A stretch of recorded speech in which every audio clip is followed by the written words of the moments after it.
right, well, you just mentioned to me that the Bible has been rewritten many times, and pieces of it have been excluded and are still being found right now. So what you're saying is that your first-hand source that you're talking about has been used. King James rewrote the Bible for a reason, okay? And before our political systems were able to control the masses, religion controlled the masses. Religion was government. All right. King James in the early 1600s did not translate the Hebrew Old Testament or the Greek New Testament. He didn't know the languages. I'm not saying he did it himself. He was the king. He told someone Hebrew to do it. scholars and Greek scholars. Right, okay. They did not change anything. How do you know? Because I've studied the Hebrew Old Testament and the Greek New Testament. Do you know Hebrew and Greek? I had to learn Hebrew and Greek in seminary. The way that they taught, and I way know that they spoke it at that the time Old was Testament was revealed. written in Hebrew and the New Testament was written in Greek.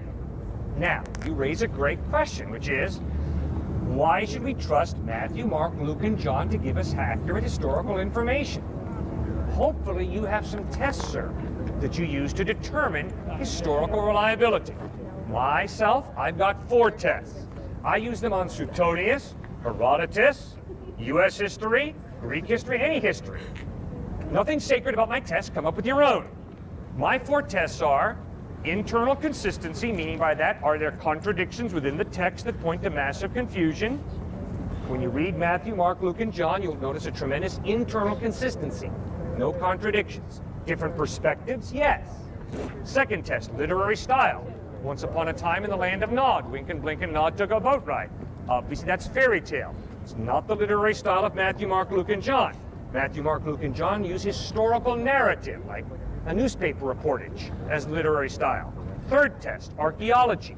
Are we talking about Jesus and the island of Atlantis? No. We're talking about archaeologically verifiable Bethlehem, Nazareth, Jerusalem, Rome, Sea of Galilee. Fourth test.